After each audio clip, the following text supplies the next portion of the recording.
Gente, muito boa noite a todos. Esse é o programa Dupla Vista, uma iniciativa do Centro Espírita Semente Cristã de Parnaíba, Piauí.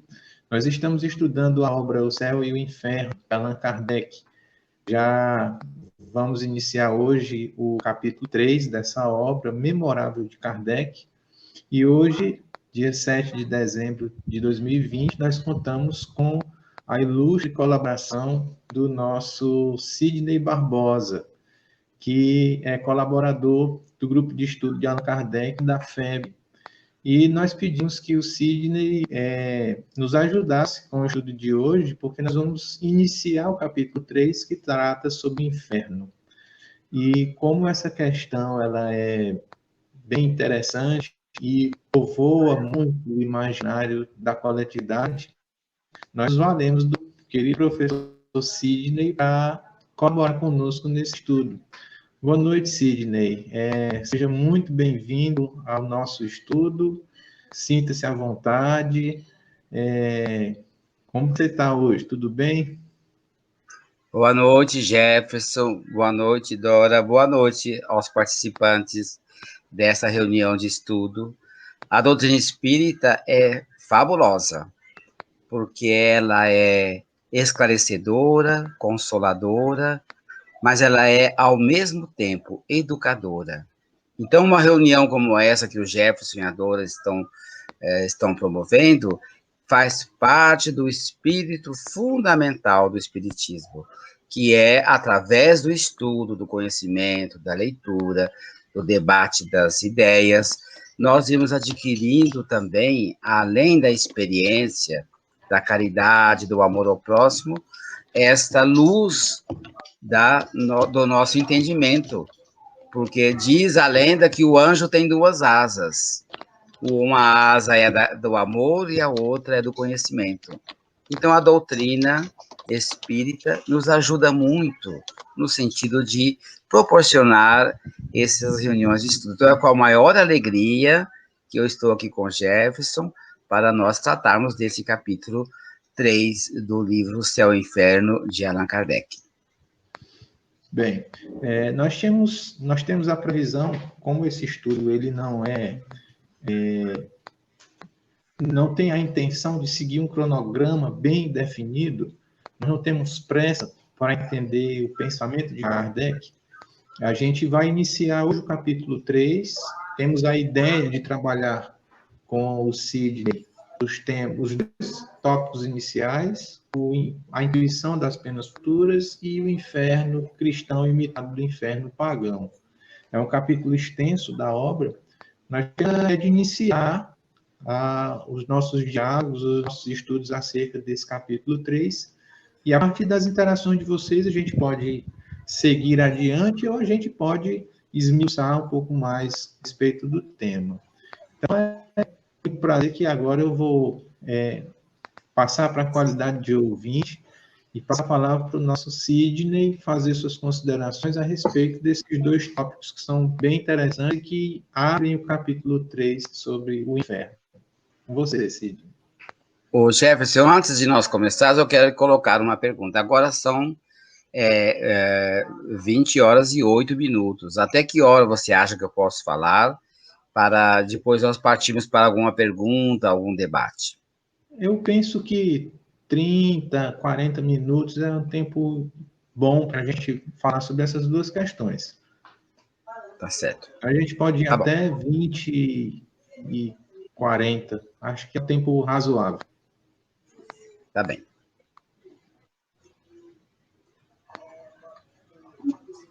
Eu fico, assim, na qualidade de professor, um pouco sem cobertura. Primeiro porque nós estamos à distância, mas eu estou me habituando também a dar as minhas aulas como professor à distância. Mas eu costumo ver as carinhas das pessoas, costumo minimamente interagir. Então, com todo cuidado, com toda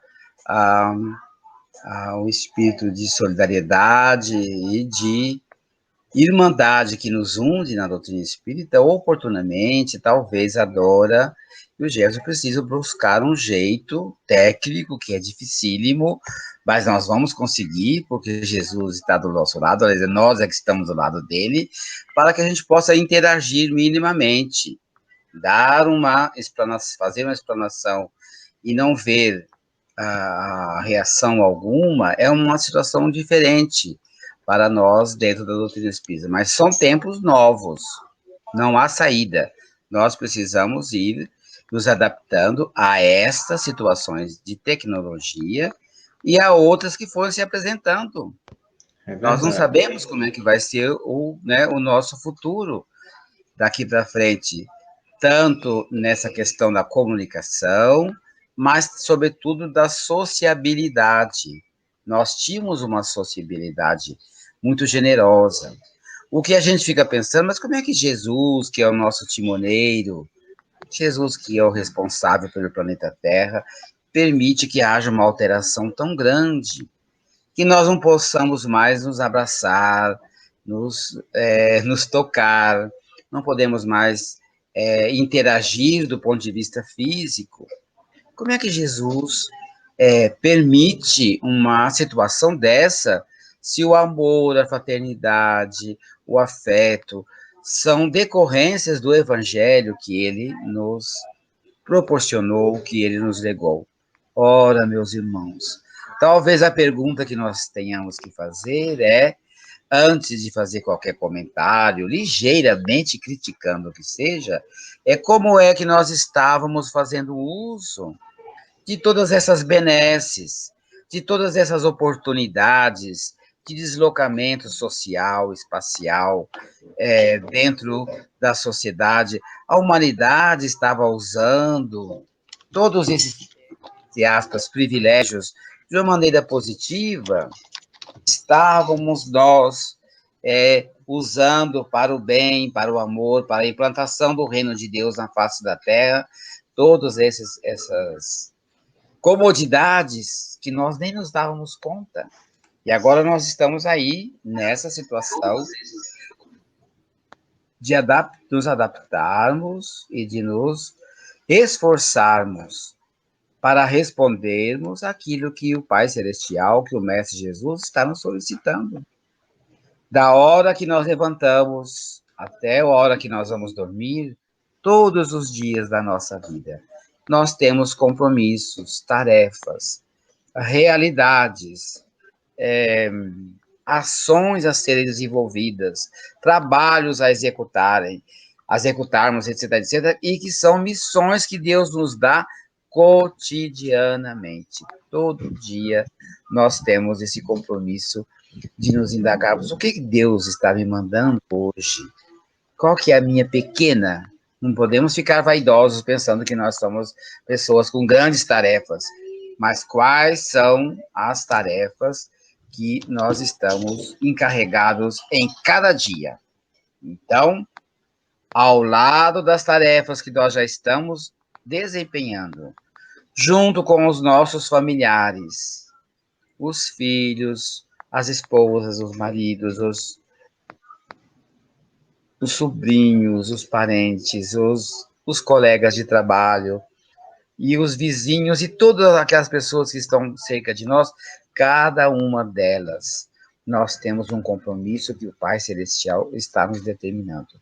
Agora nós temos que acrescentar essas modificações e não podemos nos revoltar.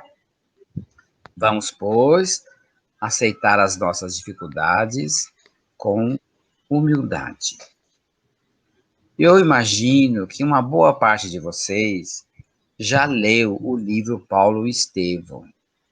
Se não, preciso ir no Centro Espírita, na livraria, ou pedir pela correspondência à própria FEB, eu não sei como, arrumar esse livro e ler, porque ele é fundamental. Mas no comecinho dele, tem uma situação que é interessante.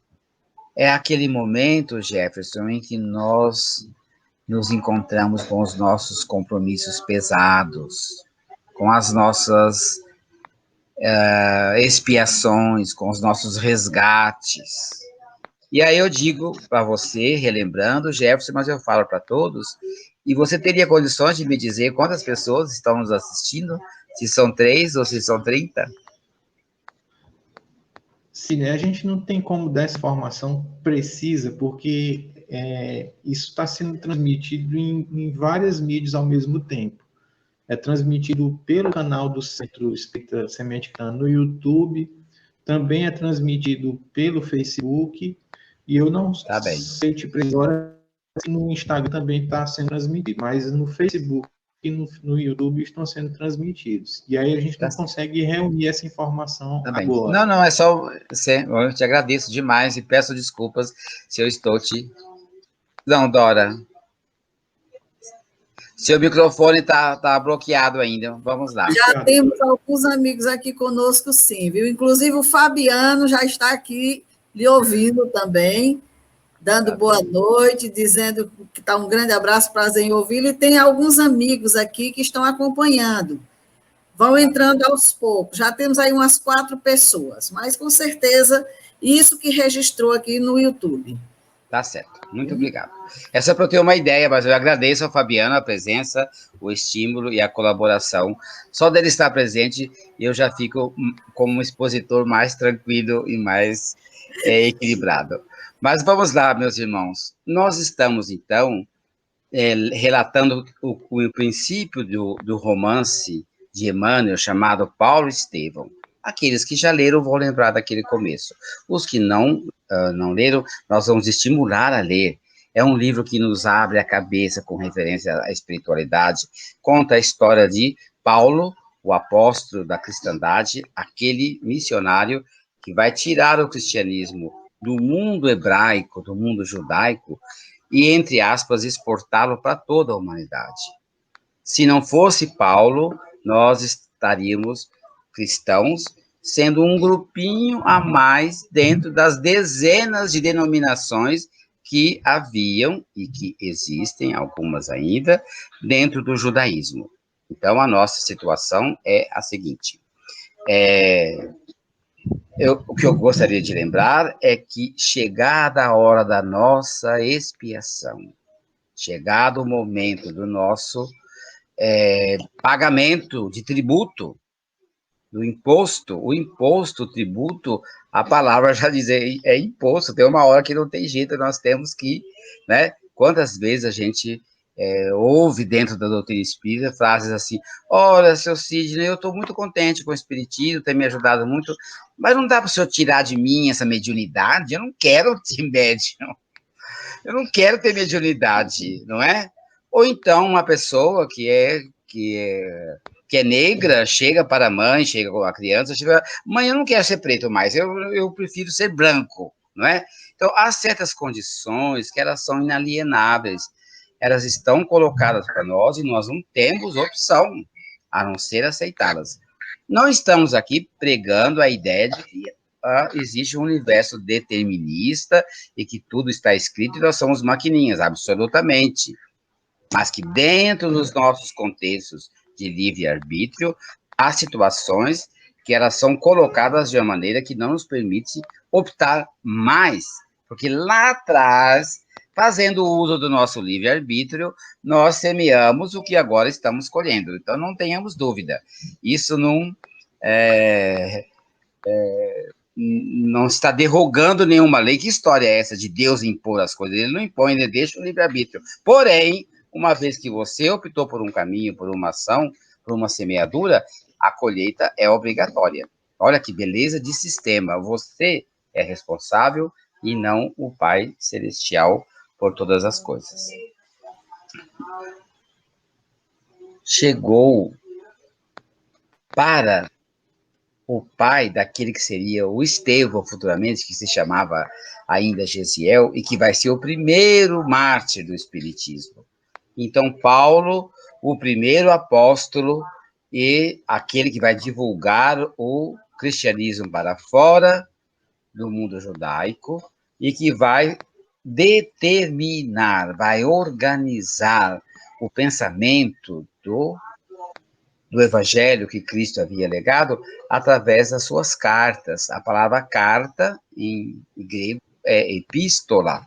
Podemos dizer carta ou epístola. ou em grego ou em latim.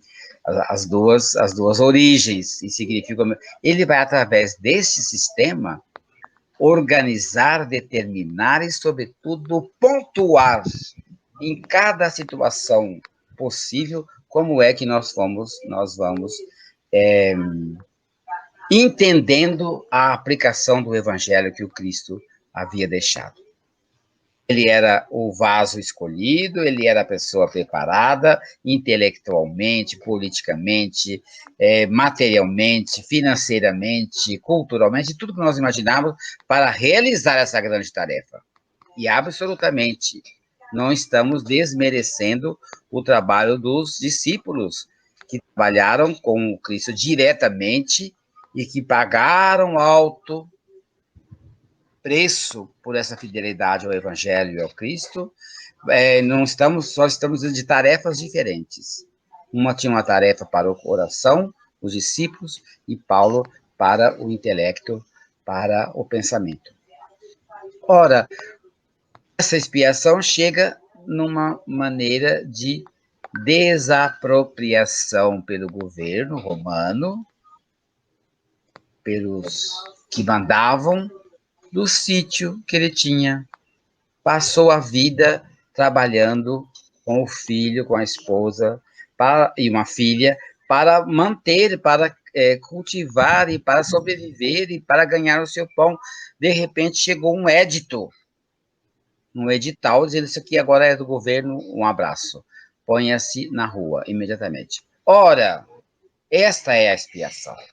E nós sabemos, simbolicamente, que nós passamos algumas vezes na nossa vida por essa situação de não ter saída. O decreto veio lá e estava assinado. Ao invés de fazer como o filho, Gesiel, teria dito para ele: papai, vamos embora, vamos deixar o sítio, já perdemos mesmo, que ficar. Ele ficou tão chateado que pegou maneiras pegou fogo e incendiou o campo do próprio sítio, que passou para o lado da cerca, para a fazenda justamente do pretoriano que tinha determinado aquilo lá, e as pessoas começaram a apagar o fogo, e os servos, e aquele foi virando um movimento de destruição, e num dado momento alguém dizer: morreu um dos servos, morreu um dos empregados tentando apagar o fogo, morreu queimado.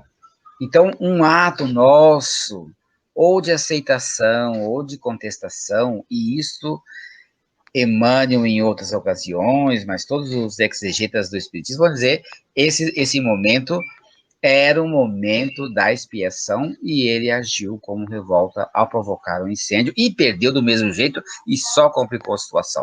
Porque à tarde, à noite, quando chega o pretoriano, diz: o que está acontecendo, amor? Quem pôs fogo? Alguém viu o vizinho. Aí ele baixou um decreto assim: agora nós vamos prender, matar e arrebentar. E eles tiveram que fugir. Antes de fugir, o pai é assassinado e o filho, quem consegue fugir é só a Abigail, e ele vai para as galeras trabalhar como escravizado a partir daquele momento, o filho. Então, nós precisamos ter claro para nós que essa questão da intuição nossa, que é o primeiro tema aqui desse capítulo 3º, das penas futuras e das recompensas, depende muito do nosso comportamento. Não somos, enquanto espíritas, pessoas da fatalidade, do fatalismo, como, por exemplo, todo o respeito, quando nós nos dirigimos a outras religiões, os nossos irmãos hinduístas. É até um pouco cômodo, não vou dizer fácil, mas porque não é, você tá tudo determinado, você não precisa fazer nada. O destino, o karma já vai pegando a lei de causa e efeitos e vai automaticamente, como se fosse uma indústria. Que isso? Nós estamos aqui alegando que há momentos de determinação, mas a maior parte do tempo nós temos a página em branco para preenchermos como nós quisermos. Sabe qual que é a página que nos é colocada cotidianamente? É o dia que nós amanhecemos vivos, em condições de atuar, de agir, de intercambiar com os nossos familiares, com a sociedade, com os nossos colegas de trabalho, em todas as situações. Esta possibilidade, ela é riquíssima. E o Divaldo Franco tem contado tantas histórias de pessoas que, não podendo agir do ponto de vista que nós conhecemos, que é essa disposição dos braços, das pernas, da palavra, da voz, do pensamento claro, da inteligência, etc., etc., que, às vezes, a pessoa, mesmo perdendo muito desses elementos, como a visão, como o movimento, como a audição, são capazes de realizar tarefas grandiosas e fazer trabalhos magníficos com essa página em branco que nós recebemos cotidianamente. A questão da intuição, porém, portanto, ela é determinante.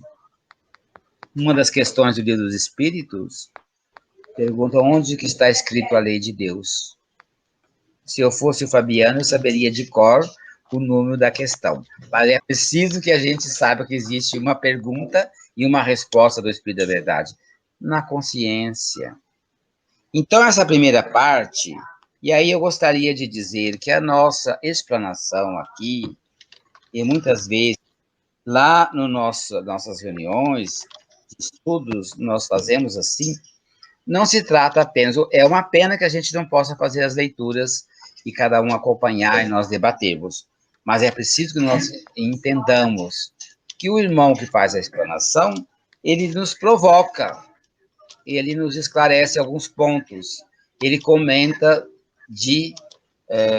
antecipadamente alguns aspectos, ele faz ligações, mas na hora que termina a aula, a hora que termina a reunião, nós precisamos nos debruçar sobre esses assuntos que estão aqui escritos, cada um tem o seu exemplar, cada um tem a possibilidade de fazê-lo, e aí sim, com a capacidade que nós todos temos, com o debate, com o diálogo que foi estabelecido com o expositor, eu tenho melhores condições de aprofundar, de melhor tirar proveito dessas lições. Tá bom? Exatamente. Sidney, Sim. Esse texto, Kardec inicia, né, esse capítulo 3º, falando sobre a intuição das penas futuras, mas é um desdobramento da questão 660 de O Livro dos Espíritos, onde é indagado de onde se origina a crença com o que deparamos entre todos os povos na existência de penas e recompensas por vindouras. Então, baseado nessa pergunta, que já está registrada no Livro dos Espíritos, que Kardec abre esse capítulo de O Céu e o Inferno, tratando sobre o inferno especificamente, porque Kardec tem uma intenção. Quando a gente vai se debruçar sobre a obra de Kardec, a gente percebe que Kardec escreve sempre com o objetivo de esclarecer a humanidade, sobretudo nessas obras em que ele traz a filosofia que ele consegue apreender a partir do trabalho dele na codificação, na confecção, no ajuste do Livro dos Espíritos. E quando ele faz a proposta de desmistificar o céu e o inferno, nesse capítulo 3º, ele abre com isso, a intuição das penas futuras, para dizer que sempre teve com a humanidade essa ideia de que existe penas futuras, que nós vamos sofrer algo no futuro, e isso muito ligado à ideia do inferno, que vai se desenvolvendo essa ideia do inferno ao longo da humanidade, a partir do crescimento intelectual, moral e também espiritual da humanidade. É isso, mais ou menos, que a gente percebe. Kardec faz o desdobramento dessas questões 960 e também na 961. Eu acho que vale a pena fazer a leitura. Muito bem colocado, isso mesmo, e nós vamos perceber que Kardec era de uma acuidade, ou seja, de uma maneira de perceber as coisas, porque ele era um professor, um educador. Não era só o educador da sala de aula, ele era aquele que, das experiências educacionais que ele vivia e observava, ele escrevia livros sobre educação, sobre conteúdo, sobre comportamentos e sobre educação em geral. Então, ele vai usando, nós vamos perceber daqui a pouco, na hora que ele vai dar o exemplo do inferno pagão, ao invés de pegar os dois grandes poetas que ele vai levantar, que é Virgílio primeiro é o... Gente, o autor da Odisseia, um minutinho. Homero. Ao invés de pegar a obra do Homero e a obra do Virgílio, que é a Divina Comédia, e que o Homero escreveu a Odisseia, ele vai pegar o Telêmaco. O Telêmaco está distante no tempo dessas duas obras literárias por 2.500 anos, 2.400 anos. E o Telêmaco faz o quê, Jefferson? Faz um resumo da história, mas não é só o resumo, faz uma simplificação da história para que o público leitor do século XIX pudesse ler e entender essas obras magníficas. Isso estamos falando em literatura, tá bem? Ora, é que vai dizer, vai pagar o tributo, dizer que isso aqui vem da Odisseia do Homero e do Divina Comédia do Dante Alighieri, mas nós vamos trabalhar com o Telêmaco, que é de hoje. Este livro, para nós termos uma ideia, Jefferson, eu trabalho com a literatura francesa, esse livro, no século XVIII, no Brasil, era o livro mais lido para quem sabia ler, que era uma turma pequena também, não vamos dizer, a alfabetização, até hoje nós temos 14% de analfabetos, você imagina há 200, 300 anos atrás. Foi o livro mais lido no Brasil, Telêmaco, porque ele pegou, o autor o Fenelon pegou uma parte, simplesmente, de tudo isso e descreve, através de um personagem que é o Telêmaco, que é uma pessoa, um jovem, vai contar toda a Odisseia e toda a Divina Comédia, tá bom? Mas principalmente a Odisseia. Ora, o que faz Kardec? Pedagogo, educador, ao invés de voltar a começar a analisar o inferno do Dante, vai dar um trabalho terrível, porque são metáforas, são maneiras complicadíssimas, literárias, que produzem efeitos e que a gente, na universidade, trabalha com muito prazer, com muito gosto, mas é um trabalho detalhado. Ele já pega o Telêmaco, vamos partir daqui, não é? Então, tenhamos essa consciência. Eu vou ficar, acho que só com o primeiro item mesmo, e a gente, numa outra ocasião, continua, ou eu próprio, ou outra pessoa, como que o Telêmaco vai se desenvolver, essa história vai passar, como é que Kardec vai conduzir o nosso pensamento para o seguinte ponto. O que ele quer? Primeiro, que antes, Jefferson, da história de que existe uma vida, uma recompensa ou um inferno do lado de lá, tem uma ideia que é universal, que é de que a vida continua depois da morte. A imortalidade do ser está presente em todas as culturas, em todas as civilizações. Leon Denis trata disso muito bem o problema do ser, do destino e da dor, quando nos mostra que não existe um povo que, ao enterrar os seus mortos, não colocasse ali alguns objetos, algumas realidades facilitadoras para a grande viagem do outro lado. Mas isso aí é de uma tribo, isso é de um momento histórico. Não, é de todos os povos e culturas e civilizações em todos os momentos da história. Nós, como seres humanos, temos em nós registrado, guardada, essa ideia de que a vida continua. Ora, se a vida continua, eu vou estar bem ou eu vou estar mal. Kardec conta, inclusive, aqui uma historieta, né, uma piadinha, não é? Que teve alguém explicando. Você poderia ler para nós, Jefferson, lá na nota de rodapé?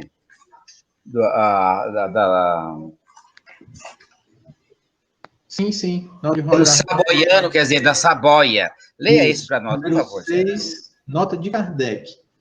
Um pequeno saboiano, a quem o seu cura fazia a descrição da vida futura, perguntou-lhe se todo mundo lá comia pão branco, como em Paris. A gente nem entende muito por que essa história de pão branco.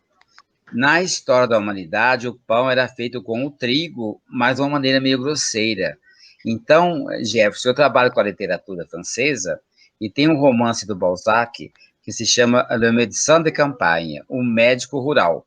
E o médico rural é uma pessoa muito empreendedora, muito realizadora, que pega um médico que fazia as visitas num lugarejo lá, numa região bem atrasada, e ele vai desenvolvendo as pessoas, e vai progredindo, e aí tem uma hora que ele fala assim, eu não vou descansar enquanto todo mundo desta comuna, desta prefeitura, ele vai ser prefeito, né, não estiver comendo pão branco. Olha, que história é essa de pão branco? Se hoje os médicos falam, coma pão integral, prefira que tem mais fibra, etc. Mas houve um momento em que a humanidade enjoou do pão integral e começou a fazer pão branco que era mais pobre em fibras, mas em vitaminas, em tudo. É uma coisa que ele é mais saboroso, não é? Hoje em dia, a gente faz um esforço para comer um pouco de pão branco, de pão integral, para ver se melhora o funcionamento do sangue, do intestino, etc.,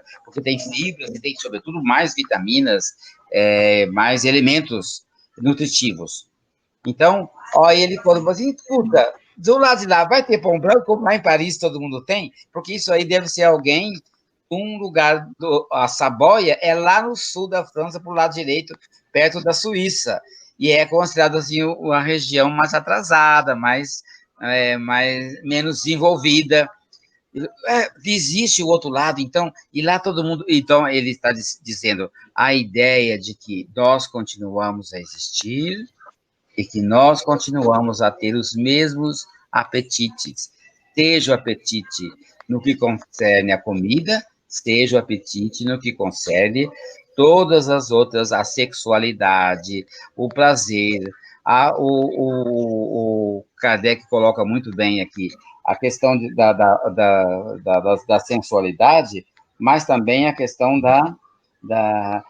que os caçadores, eles acham que um paraíso para eles tem que ter muita caça, não é?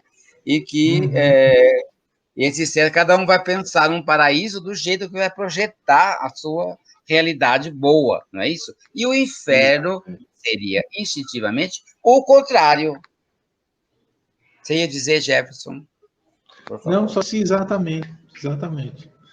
A ideia do que aguarda a cada um de nós no futuro, no início estava muito apegada às percepções materiais que se tinha, ao que se vivenciava. E a ideia do que aguardava no futuro era sempre relacionado com o seu presente. Como o Kardec colocou, que o caçador era um país com muitas caças, né? Isso, e assim por diante, né? Cada um vai colocar lá o que é bom para ele, vai projetar dessa maneira o seu paraíso. Mas é preciso nós termos nós temos claro também que Kardec diz aqui nessa questão da intuição que nós também projetamos o inferno. E o inferno é um tema, Jefferson, muito fácil para nós discorrermos, porque ele está ligado ao sofrimento. E entre o paraíso, que são as delícias das realizações espirituais, materiais, sociais, tudo que nós pudermos imaginar, e o sofrimento, o ser humano, dada a história dele, de mundo primitivo para mundo de provas e expiações, a evolução do ser humano, etc., etc., vai dar como resultado essa questão de que nós vamos projetar, baseado nas nossas realidades, um inferno bem detalhado no sofrimento, que isso nós sabemos falar. Podemos perceber isso na arte. Existem muito mais balés, esculturas, quadros, romances, literaturas, falando do inferno do que sobre o paraíso. Porque a nossa ideia de paraíso é pobre, não temos vivências paradisíacas, mas temos muita vivências infernais. Então, quando nós pensamos na pintura ou na escultura, e aí eu falo com todo o cuidado de um grande escultor chamado Rodin, lá na França, no começo do século XX, que fez um portal de 4 metros de altura, que se chama o Portal do Inferno. E ao invés das pessoas entrarem pelo portal adentro, na escultura que ele fez, são dezenas de pessoas, de homens e mulheres, caindo para o inferno, entrando de cabeça para baixo. E é uma obra magnífica. E o Rodin não fez nenhum portal do paraíso, porque nós temos essa dificuldade de assim. O Dante escreveu o paraíso, o inferno e o purgatório, na Divina Comédia, mas a parte mais bonita, literariamente, artisticamente, socialmente, que deu fama a esta obra, a Divina Comédia, foi o inferno. Então, nós conhecemos e nós falamos melhor do inferno. E aí, eu vou concordar com Kardec, cada época vai adaptar esse inferno, não só às preferências das pessoas, que seria a negação daquele paraíso do caçador, mas poderia ser também a negação daquela felicidade desse detalhe, mas em tudo. Nós temos muita dificuldade de falar do inferno também, do paraíso, e do inferno nós falamos bem e falamos com os elementos de cada época. Então, por exemplo, a parte segunda, depois dessa da intuição, é chamada o limbo. O limbo seria uma solução que a Igreja Católica teve, que Kardec critica aqui, sendo que eles chamam de os limbos, eu sempre conhecia como limbo. Eu não sei por que Kardec usou no plural aqui, mas eram assim, vamos dizer para nós todos, aquela criança que morreu bebezinha, que não fez mal para ninguém, então não vai para o inferno, mas não pode ir para o céu também. Esse é o raciocínio da Igreja. Ele vai esperar um tempo para ir, né? E depois, na Idade Média, um pouco depois, Jefferson, nós inventamos o purgatório. O purgatório é a coisa mais recente, é aí da literatura do Renascimento para cá, que vai determinar esse elemento transitório, que você vai ficar ali sofrendo até o momento de você ir para o paraíso. O limbo, nós nem precisaríamos muito discuti-lo, porque o Papa Bento XVI, que é o Papa que veio antes do Papa Francisco, ele é um teólogo muito experimentado, ele fez um decreto papal extinguindo a ideia de limbo. Então, a Igreja Católica, a partir do Bento XVI, já não fala mais em limbo, porque Deus criou as criaturas e cada um tem um destino e não precisa ficar no limbo antes de ir para o paraíso. Enfim, ele dá uma solução teológica, como a Igreja está fazendo e vai fazer ainda outras modificações. O que eu gostaria de dizer é que nós vamos pensar duas coisas, que a literatura influencia em cada época a ideia de inferno. Aqui do mundo pagão, Kardec vai explicar para a gente que é Homero e Virgílio. Já entre Homero e Virgílio tem 1000 anos de distância, viu, gente? Um é o grego que iniciou a literatura e Virgílio é aquele que vai colocá-la no mundo romano, no ápice da literatura. E 1000 anos depois, o Dante Alighieri vai escrever a Divina Comédia, que é descrever minuciosamente esse mundo que tem o inferno, o purgatório e o paraíso.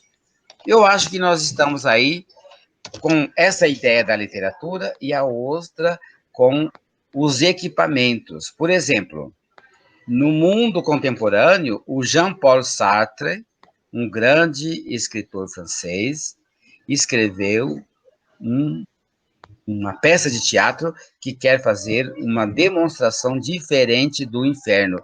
Ele diz o seguinte na filosofia, e ele tenta usar esse dado filosófico na prática, dizendo o seguinte: l'enfer, c'est les autres. O inferno é o outro, são os outros. Se não existisse gente no mundo para eu ficar me implicando com a minha vida, se não existisse pessoas no trânsito, se não existisse... Quer dizer, eu só não sou feliz porque eu não estou sozinho no mundo. Olha que filosofia absurda. Mas ele escreve uma peça de teatro chamada Huis Clos, que, traduzida em português pelo poeta Guilherme de Almeida, deu o título de Entre Quatro Paredes. E esse inferno moderno é tão diferente do inferno pagão, do inferno da Idade Média, do inferno cristão, do São Tomás de Aquino e do Dante Alighieri, porque vai ter os elementos da contemporaneidade, mas o sofrimento é terrível. Mas sabe qual que é o pior sofrimento que tem? É a convivência. Conviver é muito difícil na época que nós estamos vivendo, dessa transição. Nós temos, do ponto de vista objetivo, no mundo de hoje, dois grandes problemas. Parece que não haverá emprego para todas as pessoas, estão acabando os empregos. Um é econômico, e o outro é a humanidade não está se aguentando uns aos outros. Não estamos aguentando. De tal maneira que no Pinga Fogo, lá atrás dos anos 60, quando o Chico Xavier fala do mundo que virá, ele faz umas descrições assim, para a gente ficar animado, suportando as nossas cruzes. Ele fala assim: para entrar nesse mundo, porém, tem um pagamento, tem um ingresso para ser pago. E o ingresso é o seguinte: temos que nos suportar uns aos outros. Chico não fala temos que nos amar uns aos outros, porque nós estamos longe do amar o próximo como a nós mesmos, de amar no sentido amplo, integral da palavra. Então, se nós o suportarmos, nós já estamos fazendo metade da lição. Esta é a condição, então, de céu e de inferno, dessas questões que nós poderíamos e teremos que fazer, que é passar para esse ponto seguinte, seguindo os personagens do Telêmaco, que resume a Odisseia e a Divina Comédia, mas sempre pela literatura, e aí, eu não sei se vai ser eu, vai depender da Dora e do Jefferson, eu vou colocar o Jean-Paul Sartre com o inferno dele também, moderno, para nós vermos como que a época, a ideia e os elementos de determinação desse inferno vão mudando segundo as épocas, não é isso? Agora, eu acho que nós podemos passar para as perguntas, debates. Eu não sei bem qual que é o formato e o procedimento aí, Jefferson. Estou à disposição. Acho que faltou dar um fechamento em tudo isso, mas nós poderíamos fazer isso em 2 segundos. Primeiro, o que Kardec disse? Que o homem tem a intuição da imortalidade. Segundo, nesta imortalidade, ele tem ideia das recompensas e das penas, se ele não se comportar bem aqui. Isso está intuitivo, está inato, está em todos nós. E segundo, ele vai dizer, para a descrição do inferno, nós, humanidade, nos servimos da literatura, principalmente de Homero, a Odisseia, e com Virgílio e o Dante, a Divina Comédia. Eles trabalham junto, embora tenha 1000 anos entre eles aí também. E nós estamos aqui acrescentando o Jean-Paul Sartre também, para falar de um outro inferno moderno, contemporâneo, mais tecnológico, etc, etc. A muito consciência bom, guarda tudo. Tudo que nós precisamos para nosso crescimento está dentro de nós. O que nós precisamos é, com cuidado, com jeito, com tempo e com vontade, é irmos tirando essas camadas para nós chegarmos até a essência da verdade, da nossa consciência, onde tudo está inscrito. Muito bom, Sidney. Eu vejo aqui que a gente tem alguns comentários, mas não tivemos perguntas. A não ser que a Dora consiga ver aí, que ela consegue ver em todos os canais. Vi só a Maria Augusta, que desejou boa noite. Maria Augusta Borges. Perfil aqui de família também desejou boa noite. Estava acompanhando o estudo com a gente. Fernando de Carvalho Moraes, boa noite. Grande abraço, professor Sidney. Sempre um grande prazer ouvi-lo. E hoje nós desfrutamos aqui também, Obrigado. viu, Fabiano?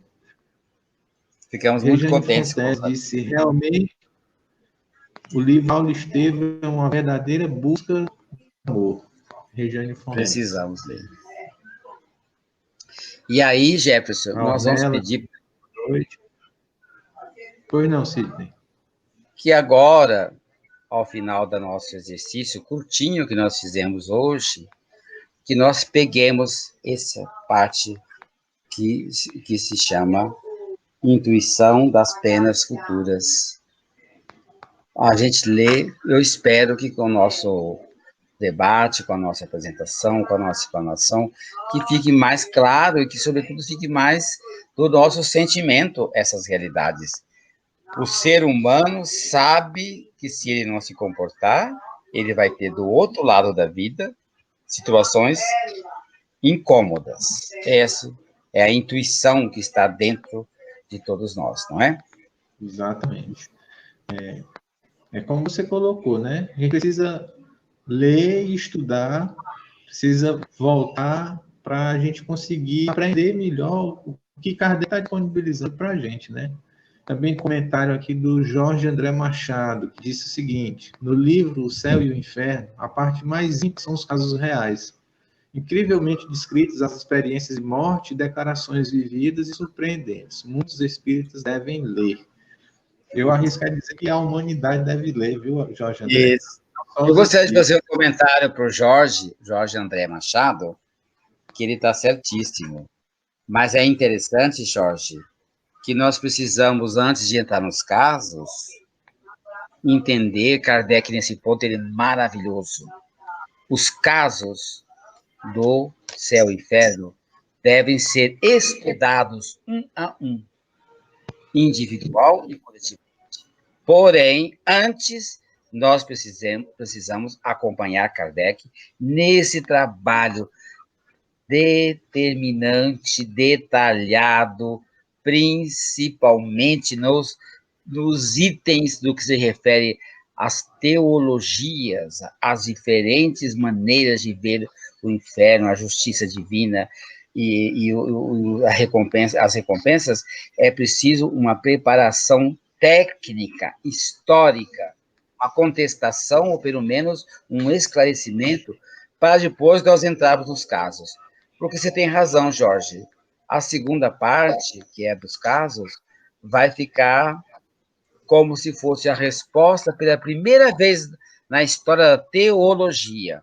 E aí nós fazemos um parênteses para lembrar que teologia, theos, em grego é Deus, o estudo da divindade, o estudo de Deus. A teologia é o estudo das religiões. Ela nunca teve a oportunidade de fazer o que Kardec faz com o céu e o inferno. Kardec nos determina, caso a caso, o que se passa com aqueles que pelo portal, pelo umbral da morte, voltam.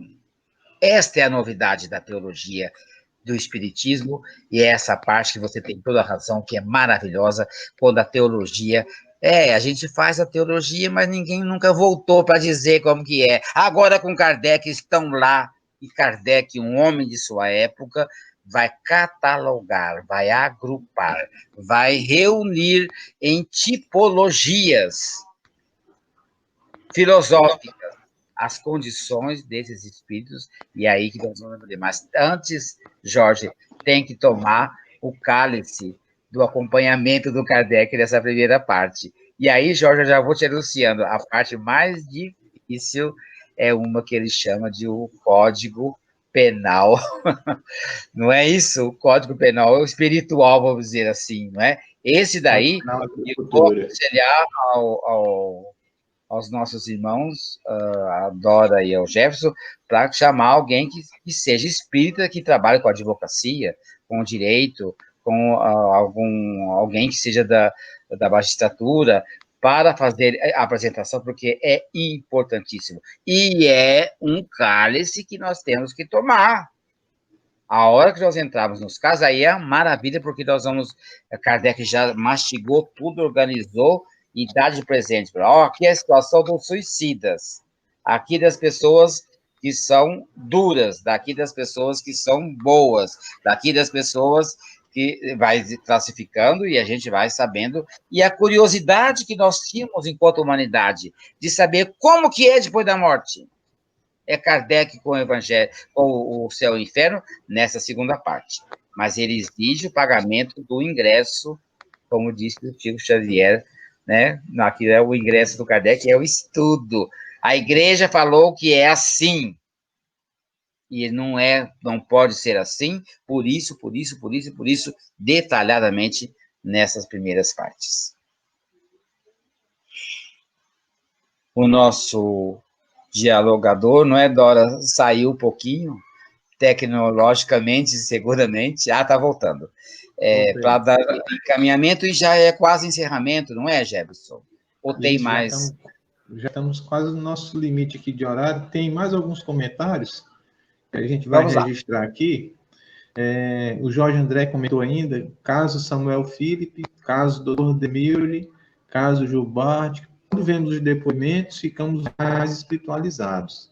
É verdade. Como você disse, a gente precisa se fundamentar antes de ler os casos, que a gente vai entender melhor os casos depois que vermos no cálice e estivermos preparados filosoficamente para compreendermos aqueles relatos. O Eloy Barreiros diz, obrigado, professor Sidney.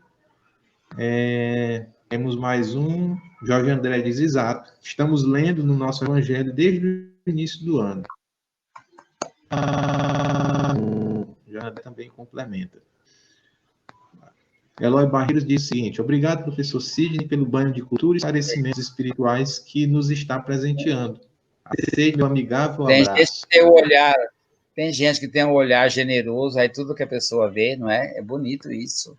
O Eloy é um desses casos.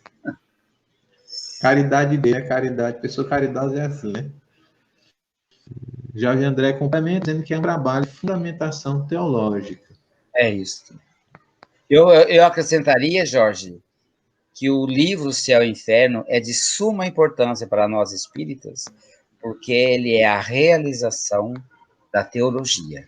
A teologia era muito elucubratória, da cabeça, a pessoa vai ficar pensando, vamos resolver a questão da justiça divina, disso, assim ou assado, e os filósofos, não é, vão fazer isso de uma maneira, cada um mais bonito que o outro. Mas aqui Kardec vai nessa segunda parte, e aí eu insisto para que todos nós aceitemos que tem que pagar o ingresso para entrar na segunda parte, que é estudar a primeira parte, inclusive o código penal, tá certo? Da vida futura. A segunda parte é a demonstração do que foi estudado na primeira parte, é o fechamento, né? É onde Kardec põe o selo. Tudo que eu disse na primeira parte está sendo aqui demonstrado, não por mim, mas por aqueles que já passaram pelo umbral da vida ou da morte, né? Por isso que é interessante o trabalho de Kardec. Kardec não dá ponto sem nó.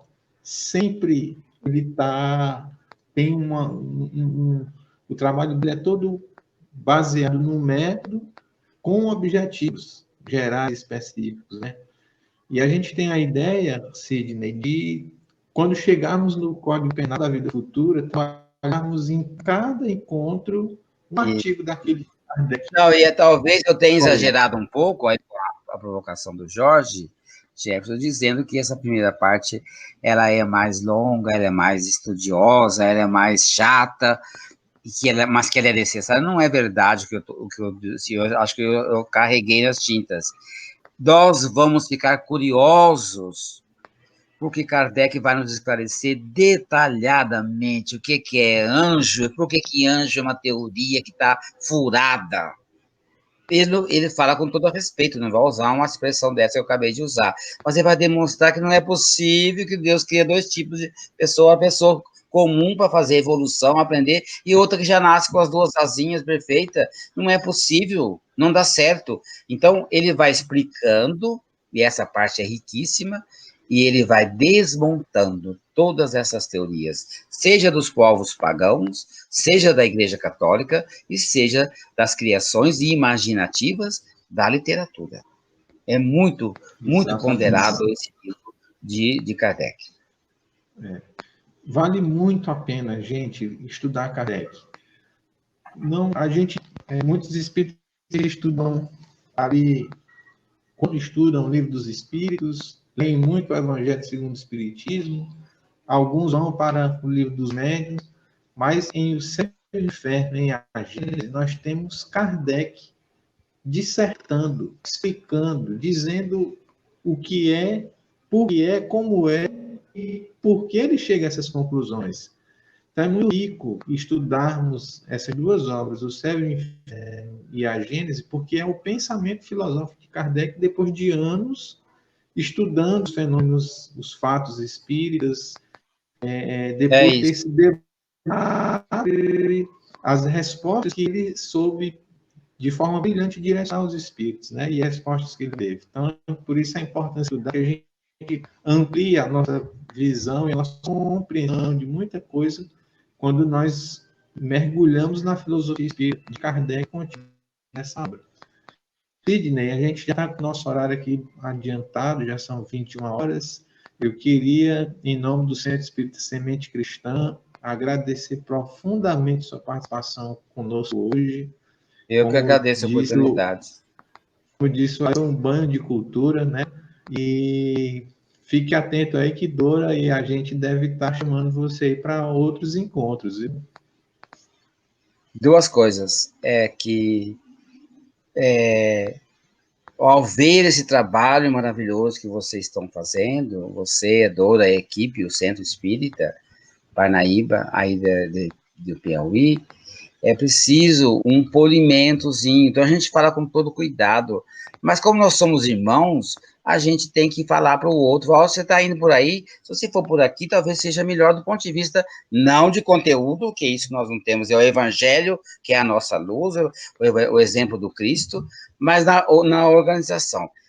Na minha opinião, está faltando um jeitinho de integrar as pessoas um pouquinho. Segundo, seria interessante pegar o livro Justiça Divina, Emmanuel, e que justamente ele trata do céu e inferno, porque são muitas mensagens muito bonitas, muito práticas, ou no começo ou no fim, que fosse lida uma mensagem do Justiça Divina, porque ele é feito acasalado na psicografia de Chico Xavier e na produção de Emmanuel, para a reflexão sobre o livro O Céu e o Inferno. E, por último, nós espíritas, em qualquer trabalho que nós realizamos, nós temos, que não temos ritual nenhum, mas nós temos um pequeno ritual que é de fazer uma prece. É preciso que, no começo, no meio ou no fim, se possa fazer uma prece. E por quê? Porque é o ritual? Não. Porque quando nós tratamos das coisas espirituais, nós precisamos nos afinar com a espiritualidade mais alta. E a prece é uma espécie de túnel luminoso que nos põe em contato com as regiões celestiais, daqueles espíritos que estão encarregados da divulgação, do trabalho, da disseminação do Evangelho, da implantação do reino de Deus na Terra. Então, eu não sei como que isso seria viabilizado, mas eu quero saudar, quero dar essas sugestões e quero saudar o Centro Espírita Parnaíba, da cidade de Parnaíba, é isso, Jefferson? Da cidade de Parnaíba, o Centro Espírita... Ele se chama Centro Espírita Parnaíba. Centro Espírita Semente Cristã. Parnaíba é a cidade onde nós estamos situados aqui. vocês estão de parabéns e preciso fazer. Como é que vai dar certo mesmo? Só Deus é que sabe. Mas é preciso começar o trabalho. É preciso colocar em no canteiro de obras esse trabalho do estudo do céu e inferno. E depois, com o tempo, as coisas vão se aclarando, vão se ajeitando e vão se encaminhando. E nós, como irmãos, cada um que vem aqui vai dar uma sugestão. Vocês vão reunir e vão selecionar as que forem pertinentes, e as minhas é que um pouquinho de contato vai fazer bem. Segundo o livro Justiça Divina, ele é muito rico e é importantíssimo para a complementação moderna, porque nós temos que pensar que o Cristo fez a segunda revelação, Kardec coordenou e codificou a terceira, e que depois vem um verniz, vem o acabamento do Chico Xavier, que por meio dele, em 450 livros, a espiritualidade maior se manifestou sobre todos os aspectos e determinou e esmiuçou como seriam aquelas coisas que Kardec não tinha condições naquele momento de colocar. Vamos dar o exemplo do livro Nosso Lar, desses detalhes de transportes no plano espiritual, da dificuldade da volitização que alguns espíritos ressentem, da descrição detalhada do umbral. Isso tudo estava não para Chico Xavier na pessoa dele, mas pela mediunidade dele, esses esclarecimentos viriam. Essa é uma das visões. Ora, o Justiça Divina é uma atualização, digamos assim, de toda o recado do céu e inferno. Então, seria bom uma leitura e que fosse não apenas a Dora e o Jefferson, ou aquele que estiver fazendo, mas que as pessoas que estivessem participando, dá um jeito deles lerem. Aí pode ser por sorteio, pode ser na sequência, aí vocês decidem. Tudo bem, Cidinho. A gente agradece muito a colaboração, pela experiência que você já tem aí nos estudos que participa. Vamos estudar uma forma de implementar essas como é que eu posso chamar? São detalhes que estão faltando. E que a gente só fala, Jefferson, da nossa experiência lá. Tudo isso foi tateando, apalpando no dia a dia, no estudo, há anos que nós estamos chegando a alguns pontos. Eu estou falando desses, mas muitos outros nós vamos perceber que são importantes e que são resultado dessa experimentação da Federação Espírita Brasileira, não é? Nós temos, sim, adentrando um pouquinho aqui a conversa, nós temos na nossa casa vários estudos pelas plataformas, onde os grupos estudam juntos. Esse formato foi uma forma que a gente encontrou de levar a mensagem, disseminar mais diretamente para aquelas pessoas que não estão interessadas em entrar em grupo de estudo, que não querem ir na casa espírita, de terem contato com a informação a partir dessas lives. Mas valeu muito tudo que você trouxe para nós de conselhos, a gente vai estudar isso aí, com certeza. Certo. Principalmente a prece, viu, Dora? Temos que fazer a prece. Espírita faz prece. Quando fala assim, o espírito é muito rezador, eu falo, não é verdade. Mas a gente sempre faz uma prece. Vai distribuir, vai organizar a cesta de Natal, que vai ser distribuída semana que vem. A hora que o pessoal chega, faz uma prece, depois põe a mão no trabalho. Mas nós temos essa sintonização muito necessária para com a espiritualidade superior para a realização das nossas tarefas, porque nós somos criaturas tão imperfeitas, tão cheias de falhas, que se não fosse a misericórdia divina, nada nós faríamos. Então, nós temos que estar sintonizados com eles. E a prece, o restante, nós vamos conversando. Certo. Eu vou colocar um último comentário aí para encerrar, porque nós estamos já no nosso tempo, viu, Jefferson? Vou passar aí. André diz aí, parabéns, gostei muito da abordagem elucidativa e construtivista. Acho que esse é o último comentário. Jorge André. A Yaci também diz boa noite, está sempre conosco, Yaci, acompanha desde o primeiro.